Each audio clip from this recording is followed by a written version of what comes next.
L'audit énergétique, c'est vraiment la base de démarrage du travail. C'est ce qui va nous permettre justement d'étudier les différentes solutions qui s'offrent à nous pour pouvoir améliorer l'habitat. Quand on fait des travaux dans un logement, souvent on ne voit que la partie visible. Mmh. On se dit tiens, on va ouvrir un mur, tiens, on va rechanger telle ou telle partie du logement. Mais ça implique beaucoup de travaux induits derrière sur des travaux électriques, des travaux sanitaires. Et donc le client souvent ne se rend pas forcément compte de la globalité du projet. Moi, j'ai beaucoup de clients qui m'appellent, ils me disent: «Ah mais la maison est mal classée, on veut même plus venir visiter». Est-ce qu'ils prennent un gros risque en achetant une passoire thermique? Non, parce que souvent ça a un impact aussi sur le prix d'achat. Après, nous en rénovation, c'est là où on a notre carte à jouer pour pouvoir améliorer cette note-là et puis arriver dans le budget des clients. Vous écoutez Les gens d'ici et je vous en remercie. Je suis Gauthier Herzog, conseiller immobilier alsacien et plus spécifiquement dans le Rhin. Et si vous avez un projet d'estimation, de vente ou d'achat immobilier, vous retrouverez l'intégralité de mes coordonnées dans la description. Et moi, je vous dis à très vite. Bonjour à toutes et à tous, bienvenue dans le podcast Les gens d'ici, le podcast qui donne la parole à toutes les personnes qui touchent de près ou de loin les métiers liés à l'immobilier. Et aujourd'hui, nous avons la chance d'avoir comme invité Jérôme Attier, assistant en maîtrise d'ouvrage au sein de la société Camif Habitat. Bonjour Jérôme. Bonjour. Écoute Jérôme, pour t'expliquer simplement, on va dire les règles du jeu. Mhm. Donc le podcast, c'est une discussion longue d'environ 30 minutes où on va aborder différentes thématiques autour des métiers et des situations liées à l'immobilier, comme la rénovation énergétique et la rénovation au sein des métiers du bâtiment. Mais avant toute chose, est-ce que Jérôme, tu peux te présenter? Alors moi, j'ai été 20 ans dans le management et puis j'ai fait une reconversion professionnelle où je suis parti donc sur les métiers du bâtiment, de la rénovation. Donc c'est un métier passion et du coup, j'ai rejoint l'entreprise Camif il y a maintenant 2 ans pour être assistant en maîtrise d'ouvrage Ok. et puis accompagner les clients de A à Z sur leurs projets de Ok. travaux. Donc c'est vraiment un métier passion pour toi. Et justement, tu es issu de quel domaine avant de venir dans la rénovation Alors j'étais dans le textile, mais c'est surtout sur la partie management, donc de la gestion d'équipe, entre 30 et 150 personnes, Ok. et sur lequel j'ai fait, ouais, à peu près un peu plus de 20 ans de ma carrière. Ok, Voilà. donc là, c'est un grand changement entre C'est un le grand domaine du changement. textile et Ouais. aujourd'hui la rénovation. Et comment ça se fait que tu es venu dans cette société Camif Habitat? Alors, c'est une entreprise déjà qui a, quand même, de toute façon pignon sur rue, qui Mhm. a bonne réputation et sur lesquelles je me suis retrouvé dans les valeurs, dans lesquelles elle travaille, que ce soit sur la rénovation, sur les projets, d'aménagement, sur, Mhm. la rénovation énergétique donc voilà, c'est comme ça Donc que j'ai vraiment, tu rejoint accompagnes tes clients dans leurs projets, même des projets de exactement, vie comme nous dans c'est ça, l'immobilier. c'est Et toujours un projet de vie.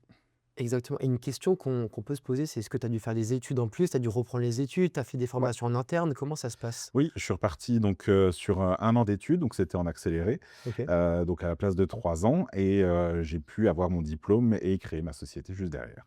Et quand on dit assistant à maîtrise d'ouvrage, c'est ça le Ouais, terme c'est exact? ça. Tu peux nous expliquer un peu ce qu'on sait? Ça paraît flou dans le nom, mais je pense Ouais. que tu as les explications. Donc le but, c'est vraiment d'assister le client dans toutes les phases de rénovation de son projet. Ok. Donc ça va être dans la création du projet en lui-même, dans, la recherche d'artisans pour pouvoir réaliser le projet, Ok. dans l'accompagnement sur toutes les démarches administratives et le suivi de chantier. Donc toi, on est bien d'accord, tu n'es pas artisan? Non, je ne suis OK. pas artisan. Et si on devait faire la différence entre l'artisan et toi, justement, ton métier, ça serait quoi? Alors l'artisan va vraiment être spécialiste dans son domaine, de OK. compétences. Là, moi, je suis là pour vraiment accompagner le client dans son projet global. Le but, c'est vraiment d'apporter des solutions au client et Mmh. qu'il ne fasse pas, justement des impairs quand il prend artisan par artisan et qu'on puisse vraiment gérer le projet de manière globale, d'avoir OK. vraiment une vision globale du projet. Donc si je pouvais résumer tout ça, tu es un peu le chef d'orchestre, finalement, du projet, Exactement. en règle générale. Ouais, c'est ça. Moi, j'ai beaucoup de clients qui me disent aujourd'hui: «Jérôme, la rénovation, c'est bien, mais on est souvent mal accompagné, on ne sait pas par, où commencer». La rénovation aujourd'hui, je dirais qu'on est au cœur du métier avec, les diagnostics, ce que tu as préconisé. Combien ça coûte aujourd'hui une rénovation pour un client? Alors ça dépend de beaucoup de facteurs, mais on peut partir du principe que sur une rénovation, ce qu'on appelle une rénovation légère, on peut aller jusqu'à 1 000 € du mètre carré à peu près. OK. Sur une rénovation intermédiaire, on est entre 1 000 et 2 000 € du mètre carré. Sur des rénovations lourdes, au-delà de 2 000 € du mètre carré. Et justement, quand tu dis rénovation légère, intermédiaire et lourde, on peut se situer un petit peu? C'est quoi une rénovation légère? Alors la rénovation légère, elle va vraiment être sur toute la partie plutôt finition, décoration, OK, aménagement. Dès qu'on arrive sur une rénovation lourde, là, on est sur de la rénovation énergétique, sur OK. des travaux électriques, sur des travaux sanitaires, sur, des travaux d'isolation et voilà, là, c'est des travaux qui sont beaucoup plus lourds. Et tout ça, toi, justement, tu vas le budgétiser pour tes clients pour qu'ils puissent se projeter dans leur futur, Voilà. chez soi ou bien qui sont déjà propriétaires et qui vont faire les travaux? Voilà, c'est souvent des futurs acquéreurs qui ont besoin d'avoir un chiffrage avant de se positionner sur un bien. Mmh. C'est aussi, des projets de vie, bien souvent puisque, bah, les aléas de la vie font qu'il y a plein de changements dans une Bien famille, sûr. tout au long de leur vie, que ce soit un nouvel enfant, que ce soit, un handicap, que ce soit, voilà, on va vraiment accompagner pour leurs projets tout au long de leur Et projet. s'adapter à chaque projet. C'est Alors ça. justement, on a dit 1 000 € rénovation légère, 1 500 € rénovation intermédiaire, jusqu'à 2 000 € du mètre carré, hein, pour les rénovations lourdes. Mais si on a justement ces chiffres, pourquoi souvent le budget des familles explose quand ils font de la rénovation? Alors souvent, c'est parce que c'est mal préparé. Il faut avoir vraiment une vision globale du projet et essayer d'éviter justement de se lancer poste par poste parce que OK. souvent, bah, la problématique, vient, d'un souci, d'organisation OK. dans la manière dont ont été faits les travaux et c'est vrai que si on commence par un seul poste Oui. et qu'on en fait un deuxième et si on n'a pas une vision globale du projet, on peut se retrouver à faire des choses qui viennent d'être faites, donc c'est un peu dommage. C'est OK. là où on perd, Donc toi, tu préconises pas forcément de faire la rénovation étape par étape, mais de vraiment tout budgétiser et tout toujours faire d'un avoir un coup? projet global au départ. OK, parce que souvent, moi, j'ai mes clients qui me disent: «Écoutez, nous, on va d'abord faire ça, Mmh. par exemple l'isolation intérieure, après on changera peut-être la chaudière et un jour les menuiseries». En fait. Alors, c'est bien de prioriser Mmh. et on peut faire des travaux étape par étape, mais toujours en ayant quand même cette vision globale parce que si on peut anticiper des choses, même si elles ne sont pas faites tout de suite, Oui, c'est le meilleur des ratios pour que, une rénovation soit réussie. donc le but, c'est justement d'anticiper toutes ces problématiques et Exactement. s'adapter à ce qu'on a aujourd'hui en fonction du logement. Oui. Hem, Comment on peut éviter justement les mauvaises surprises dans la rénovation? Parce que souvent on entend: «Oui, il faut se laisser une marge de 30 Mmh. le entre le budget, ce qu'on a budgétisé et le coût réel, il y a une grosse différence». Comment on va éviter ces erreurs? Alors, le but, c'est vraiment d'anticiper, anticiper, anticiper, ça OK. c'est, vraiment le mot d'ordre. Nous appeler à l'avance, Mmh. pour, vraiment pouvoir, travailler sur le projet en amont, et justement éviter ce type d'erreur. On est vraiment là pour accompagner le client sur cette démarche-là. Donc, on a ce rôle et c'est vraiment très utile OK. de le faire. Et maintenant, si je prends l'exemple, par exemple, moi, avec mes clients qui vont se positionner sur un bien qui veulent acheter, au préalable, ils doivent budgétiser les travaux, même pour le plan de financement. Mmh. À quel moment on fait appel à un professionnel? Plutôt à la phase de l'offre, à la phase de la négociation, au moment du compromis ou quand ils sont déjà propriétaires? Le plus tôt possible. Le plus tôt possible parce que, il y a vraiment une réflexion du client justement sur le projet qu'il va réaliser dans ce futur bien et il a besoin, de savoir, bah, sur quoi il s'engage. Mmh. Le prix du bien associé au prix des travaux peuvent forcément, jouer dans la balance de Oui. leur choix. Donc le plus tôt possible pour nous, plus c'est anticipé, mieux c'est. OK, donc justement, c'est vraiment ce mot, hein, anticiper, qui Oui. revient, très souvent. Est-ce que tu aurais un exemple concret d'un chantier où les personnes justement n'ont pas anticipé et il y a eu des très mauvaises surprises? Bah, c'est justement, un peu la problématique et des fois les clients nous appellent après coup. Donc c'est, des clients qui ont démarré des travaux, en faisant, bah, une partie salon, une partie sol Ouais. et puis qui se retrouvent justement, à ce niveau-là avec des surprises, une fois qu'ils, démolissent l'intérieur Mmh. et des choses qu'ils n'ont pas anticipées et on se retrouve à refaire des choses qui venaient d'être faites. Donc là, on est OK. vraiment sur de la perte. Et justement pour bien comprendre ton métier, donc toi tu vas aller, sur le bien et c'est toi qui vas missionner toutes, les entreprises qui vont par la suite intervenir sur le projet. Donc comment ça C'est se ça. passe si on veut faire appel à toi au niveau d'un devis? Comment ça se passe le déroulé? Alors nous, on est vraiment là pour assister le client, être en accompagnement pardon, OK, avec, l'ensemble des artisans. Donc, on appellera, nous, nos artisans partenaires qui vont OK. pouvoir faire leur chiffrage Mmh. et moi, je suis là pour coordonner le lien et faire le lien entre le client et les artisans. OK, donc tu es vraiment l'intermédiaire. C'est ça. Donc c'est-à-dire que si moi je suis client, je t'appelle toi, je dis: «Écoute Jérôme, j'ai telle et telle maison que j'ai envie d'acheter. Est-ce que tu peux me faire un devis?» Tu vas missionner tous ces artisans pour justement m'accompagner au mieux, quoi. Exactement. Et aujourd'hui, on a un grand, grand sujet, je pense que tu pourras même mieux en parler que moi, c'est la rénovation énergétique au Oui. sein du domaine du bâtiment. Hem, Tu penses qu'aujourd'hui les propriétaires sont assez informés sur, cette rénovation énergétique, le coût des travaux, ce qu'il faut faire et les erreurs à éviter aussi? Ouais, c'est compliqué parce que les rénovations énergétiques, les normes changent, les aides changent aussi très régulièrement et donc on a un vrai rôle, bah, voilà d'accompagnant sur ces sujets-là, parce que c'est pas si simple que ça. OK. Mmh. Et souvent, alors moi j'ai des clients qui sont très réticents à l'idée de faire des travaux, hein, qui me disent: «Mais de toute façon, ça ne sert à rien. Aujourd'hui ma chaudière fioul, elle fonctionne très bien. Je vois pas pourquoi je devrais changer». Est-ce que tu penses que les gens ont conscience justement de l'impact que ça peut avoir de faire la rénovation énergétique? Alors, ils ont pas forcément conscience de l'impact que peut avoir, sur la rénovation de leurs biens. Mmh. Sachant que cette rénovation énergétique-là, elle va permettre non seulement de redonner de la valeur à la maison, elle est aussi un plus pour une, revente, Bien sûr. ça dans tous les cas. Et puis, bah, sur les coûts de l'énergie, il y a un vrai impact Ouais, à faire une isolation complète, OK. de son bien. Donc justement, ce qui va être amélioré, c'est le confort, donc votre confort, hein, du client bien sûr, le coût de vos factures énergétiques. Mais après la question que moi je me pose souvent, c'est est-ce que c'est rentable? Parce qu'on se dit: «On achète un bien, une passoire thermique, on va mettre tant et tant de travaux dedans, est-ce que je vais être rentable?» Ça reste toujours rentable. Alors après, c'est du cas par cas, hein, Bien ça sûr. dépend de l'état initial du bien, mais en rénovation, dans tous les cas, on reste, toujours quand même plus rentable que du neuf, OK. surtout avec les prix, du bâtiment en ce moment, qui sont quand même compliqués. Mmh. Et il y a un vrai impact à investir justement dans l'avenir et dans son bien. OK. Mmh. Et justement, si tu devrais préconiser les travaux, il y a le meilleur retour sur investissement, ça serait lesquels? Alors généralement, c'est l'isolation du bâtiment en lui-même, donc ça va être vraiment sur, de l'isolation, intérieure ou par l'extérieur, l'isolation des combles, l'isolation, d'un sous-sol. OK. Après, on est vraiment sur la partie plutôt menuiserie, donc tout ce qui est fenêtres Mmh.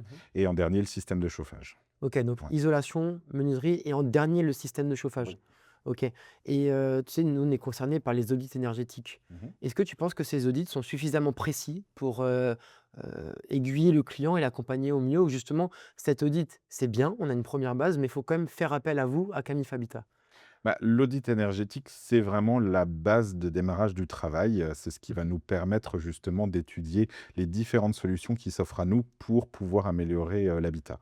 Donc, c'est vraiment la 1 phase sur laquelle ne pas, négliger Mmh. et puis, bah, notre rôle va être vraiment de faire un choix, de faire, avec les clients, et de faire peut-être de la priorisation par Bien rapport sûr. à leur budget, et puis par rapport aux bénéfices qu'ils ont envie de tirer de cette travaux énergétiques, quoi. OK, donc ça va Mmh. vraiment être du cas par cas, alors que Mmh. l'audit souvent c'est des audits qui sont assez, généralisés. C'est-à-dire qu'on C'est ne du global, s'adapte ouais. pas forcément au client. Toi, ton rôle, c'est de s'adapter à chaque projet, au budget du client aussi, parce que je pense qu'aujourd'hui, la rénovation, c'est bien, mais ce qui compte le plus, c'est s'adapter au budget du client. Bah, ça reste, le point d'ordre de toute façon de chaque client qui vient nous voir, c'est son Ouais. budget.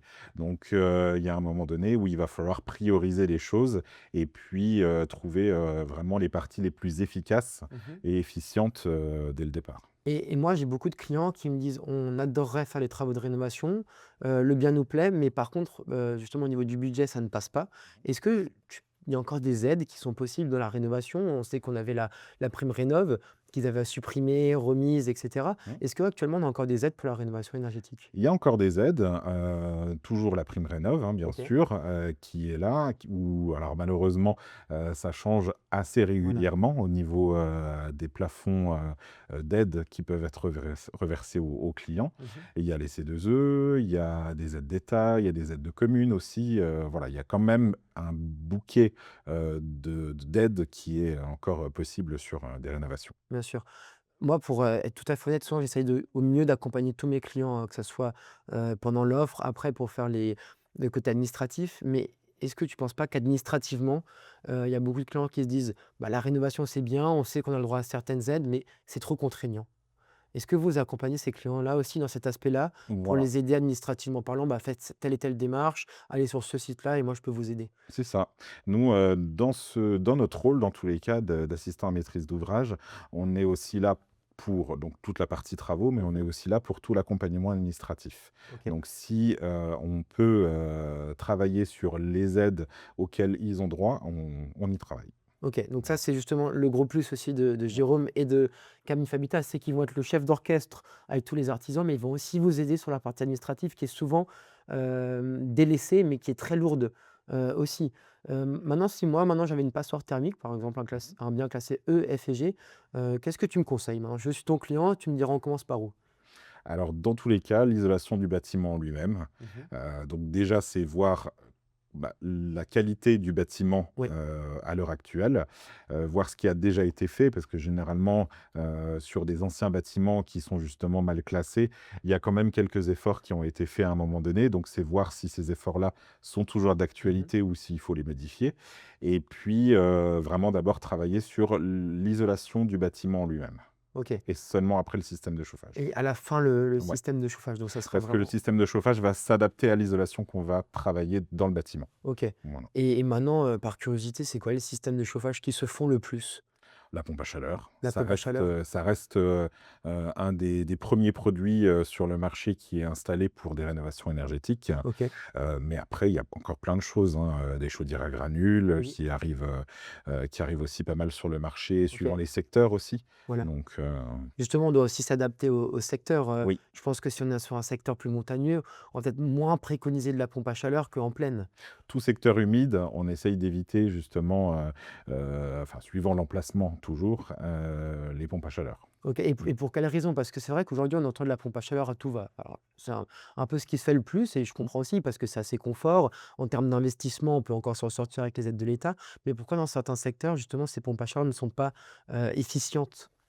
Alors il y a, une particularité sur les pompes à chaleur, c'est, justement la technicité du produit et Mmh. cette technicité-là, qui a déjà bien évolué depuis, de nombreuses années, bah, est quand même utilisable quasiment à tout endroit possible. OK. Mais sur certains secteurs, notamment, par chez nous en Alsace, sur des régions un petit peu montagneuses ou des flancs à flanc de colline, Mmh. l'emplacement de cette pompe à chaleur ne peut potentiellement ne pas être efficiente. OK. Donc à ce moment-là, on ne le conseille pas. Et même j'ai d'autres clients qui me disent: «Nous, on aimerait bien mettre une pompe à chaleur, mais par exemple, on n'a pas l'autorisation de la commune ou si on est dans une copropriété, on n'a pas l'autorisation de la copropriété». Ça serait quoi l'alternative pour ces clients-là? Alors il y a tellement de choses là, c'est vraiment du cas par cas Mmh. et c'est vrai que, la pompe à chaleur, elle n'est pas forcément autorisée par toutes les Oui, communes et ni par tous les bâtiments, oui, suivant, l'aspect du bâtiment et puis, s'il y a un syndic de copropriété, il y a justement. beaucoup, beaucoup de facteurs et là, en ce moment, on retrouve des systèmes classiques, hein, électriques, chaudière gaz, OK. voilà, Donc le but, c'est vraiment de faire du cas par cas en du cas fonction par des cas. secteurs, du client, Mmh. leur enveloppe budgétaire, Le et budget. toi, tu vas être justement, on va revenir là-dessus, le chef d'orchestre de tout ça. Et si maintenant on prend en compte les travaux et l'achat immobilier. Alors moi, j'ai beaucoup de clients qui ne connaissent pas du tout le coût, hein, justement des travaux. Est-ce que tu ne penses pas que les clients sous-estiment souvent le coût des travaux et ont après des mauvaises surprises? Malheureusement, si. Heu, Quand on fait des travaux dans un logement, souvent, on ne voit que la partie visible. Mmh. On se dit: «Tiens, on va ouvrir un mur, tiens, on va rechanger, telle ou telle partie, du logement». Mais ça implique beaucoup de travaux induits derrière, Oui. sur des travaux électriques, des travaux Mmh. sanitaires et donc le client, souvent, ne se rend pas forcément compte de la globalité du projet et c'est OK. pour ça qu'on a vraiment un rôle clé dans la rénovation puisque on va essayer nous d'anticiper tout, tous ces points Ouais. à ajouter sur, Ce qui peut justement être ouais, bloquant, les mauvaises surprises. Et tu exactement. travailles peut-être en parallèle avec un organisme bancaire pour les accompagner aussi sur cette partie-là, ou ça tu laisses faire à l'agent immobilier ou au client? Alors la plupart du temps, c'est le client, qui, s'occupe de cette partie-là. Mmh. On peut avoir un rôle de conseil, mais ni plus ni moins. Et justement, le but du podcast, c'est aussi d'accompagner les clients, de leur donner vous donner toutes les cartes, hein, pour que vous puissiez justement, faire un achat de la manière le plus sereinement possible. Si maintenant, moi, je suis un client, je suis pas professionnel de l'immobilier, je fais une visite, ça serait quoi les points qu'il faudrait que je regarde en priorité sur le logement? Alors ça va être l'audit énergétique ou OK. alors le DPE.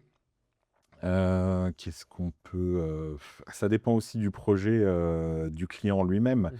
La superficie, c'est un gros travail aussi Oui, sur la rénovation parce que, hem, bah, les superficies ne sont pas extensibles, bien sûr. voilà, à 100. Donc le but, c'est de travailler sur l'existant et puis d'essayer de trouver des solutions d'aménagement et des OK. plans, sur une résidence pour pouvoir, justement, accueillir le nombre de personnes, à accueillir dans le logement, quoi. Bien sûr. Mmh. Et souvent, alors moi, ça, c'est sur le papier, hein, justement, j'ai beaucoup de clients qui me disent: «Le DPE, c'est formidable, l'audit, c'est formidable, par contre, le DPE, il fait 50 pages». L'audit, il en fait tout autant. Quand on connaît pas, bah, c'est du chinois, hein, pour être honnête. Et visuellement, ça serait quoi les points à regarder? Si on visite une maison, est-ce qu'il faut regarder s'il y a de l'humidité, l'état des murs, le type de structure? Est-ce que c'est une structure en pierre? Mmh. Et cetera, et C'est cetera. toujours bien d'aller, vérifier justement les extrémités de la maison, donc ça va être Mmh. vraiment la partie comble, OK. parce qu'on a des charpentes, hein, qui sont toujours à Oui. vérifier et puis, la partie sous-sol, parce que ça reste les fondations du bâtiment. OK. Donc c'est vraiment, on va dire, les 2 points, à organiser déjà en premier dans la visite et puis après finalement ce qui va être au milieu dépend de ces 2 points-là, donc OK. Donc vraiment regarder le noyau de la maison, donc la mmh, cave, donc est-ce qu'il y a pas d'humidité dans la cave? Les odeurs, je pense que ça peut être important. ça peut jouer. Et puis après aller dans les combles, regarder l'état de la charpente, de la Mmh, toiture, est-ce qu'il y a pas d'infiltration? mmh, Tout ça, c'est des points justement qu'il faut absolument regarder parce que ça peut être des mauvaises surprises par la suite qu'on ne voit pas tout de suite, hein. mmh. Donc ça, je pense que c'est important de le dire aux Exactement. clients. Et est-ce que c'est risqué d'acheter une passoire thermique? Parce que souvent ça fait peur. Moi, j'ai beaucoup de clients qui m'appellent, ils me disent: «Ah mais la maison est mal classée, on veut même plus venir visiter». Est-ce qu'ils prennent un gros risque en achetant une passoire thermique? Non, parce que souvent ça a un impact aussi sur le prix d'achat. Mmh. Donc après nous en rénovation, c'est là où on a notre carte à jouer pour pouvoir améliorer cette note-là Oui, et puis arriver dans le budget des clients. OK. Mmh. Donc finalement, même je pense que cet audit et les biens classés en passoire thermique, ça peut créer, de réelles opportunités. Dans tous les cas, ça crée des belles opportunités sur des maisons justement qui sont un petit peu sous-cotées en termes de Mmh. prix, et ça permet justement d'avoir des tarifs, assez intéressants sur la fin des travaux, quoi. Ouais, bien sûr. Et de toute façon, le but, c'est aussi de se faire accompagner, mais au préalable. Donc même avant de signer le compromis, allez voir Jérôme et Jérôme pourra vous dire: «Bah, effectivement, cette maison-là, dans votre budget, ça va rentrer, alors que sur un autre projet, ça ne rentrera pas». Donc pour ça, tu es aussi là pour rassurer, Exactement. tous ces clients. Est-ce qu'au niveau du travaux plus crédit, tu sens qu'en ce moment, ça bloque? Parce qu'on est peut-être dans un contexte qui commence à être un peu plus tendu. On entend qu'il y aura peut-être la hausse des matières premières, les taux qui augmentent légèrement. Est-ce que tu le ressens, toi, sur ton activité en ce moment? Pas spécialement. À partir du moment où le projet a bien été travaillé en amont et Mmh. où, on arrive avec un dossier solide, à ce moment-là, ça pose pas spécialement de soucis. OK. Non, Donc la conjoncture actuelle ne pose pas forcément problème, le non. temps que le dossier est solide, le projet est solide. En fait, ce qui compte, c'est donc justement, moi, je pense vraiment que c'est l'opportunité qui fera le projet et non l'inverse. Donc toujours être tourné vers l'opportunité. Et quand vous avez cette opportunité-là, faites appel à Jérôme pour chiffrer le projet et voir si tout ça, c'est possible. Et enfin, Jérôme, si tu devais donner 3 conseils à un client justement qui veut se lancer dans la rénovation, qui veut acheter un bien où il y a des travaux, ça serait quoi? Alors, la première chose, ça va être vraiment de regarder justement, le travail énergétique du bien, Mmh. et donc l'isolation complète du bien, que ce soit les murs, les combles, ou en sous-face, sur le sous-sol. Ça, c'est la première chose. La deuxième chose, ça va être, vraiment sur la partie, système de chauffage pour le Mmh. coup, même si les fenêtres viennent aussi en entre-temps. Et puis voilà, c'est déjà pas mal sur cette partie-là. Et aussi peut-être regarder les aides justement qu'on peut Oui. bénéficier pour adapter ce projet-là. Alors, donc comme on disait tout à l'heure, hein, PrimeRénov', c'est 2 E et vous avez toute la partie, prêt à taux zéro OK. qui est intéressant aussi, qui peut être sur un, 2, 3 bouquets Mmh. et qui peut, vraiment, être ouvert à la majorité des clients qui sont en période d'acquisition. OK, donc justement, ce prêt à taux zéro peut bénéficier à des clients pour l'enveloppe travaux. C'est ça, hein? Énergétique. Pour l'enveloppe énergétique, donc Mmh. pas l'enveloppe travaux, de la cuisine ou de la salle de bain, mais Non, pour toute la partie énergétique. c'est ça. OK, donc ça peut être vraiment intéressant. C'est un plus, que vous pouvez avoir, justement faire un crédit pour la partie énergétique et vous aurez justement un crédit à taux zéro. Donc si on peut résumer tout ça, donc regardez, la partie enfin le noyau de la maison, donc la cave, les combles, Mmh. faire l'isolation, changer le système de chauffage et peut-être les menuiseries par la suite et regardez tout le côté administratif, vous avez le droit à des aides et justement adapter le projet en fonction de ça. Et Exactement. enfin, j'ai pour habitude de finir le podcast par un message d'espoir. Parce qu'avec tout ce qu'on entend aujourd'hui, on se dit que tout va mal, mais moi je suis persuadé qu'il faut rester confiant, mais conscient de la situation. Si tu devais donner justement un message d'espoir aux personnes qui nous écoutent, leur dire que l'immobilier, bah, c'est pas la crise, que la rénovation, c'est pas la crise, et bien au contraire, que les périodes qui vont un peu moins bien, ça crée des opportunités, et c'est là justement où vous pouvez faire de bonnes affaires. Bah, de toute façon, l'immobilier reste toujours un bon investissement, et le but, c'est de bien préparer son projet pour créer sur cet investissement encore plus de valeur. Ok. Donc à partir du moment où le projet est bien anticipé et bien travaillé, Mhm. on va vraiment pouvoir créer une valeur supplémentaire sur le bien. OK et moi je rajouterais que l'immobilier, ça reste et ça restera toujours une valeur refuge Mmh. et le fait de faire des travaux, bah, votre bien, il va prendre de la valeur. Vous allez avoir plus de confort et si c'est un projet de vie, vous allez peut-être le revendre dans 10, 15, 20 ou 30 ans, mais votre bien, il aura une plus-value, il sera aux dernières normes où vous avez fait les travaux et vous allez plus facilement le revendre, dans X années. Donc je pense que ça, c'est aussi intéressant de le rajouter, Mmh. pour conclure. Tout Bah, à fait. écoute Jérôme, merci pour ton intervention très Merci. pertinente et comme dit, hein, pour les personnes qui nous écoutent, les coordonnées de Jérôme et de Camille Fabita seront dans la description. Moi, je vous remercie sincèrement pour l'engouement qu'il y a, autour des podcasts, d'être de plus en plus nombreux à les suivre et pour ça, je vous remercie. Je vous dis rendez-vous au prochain épisode.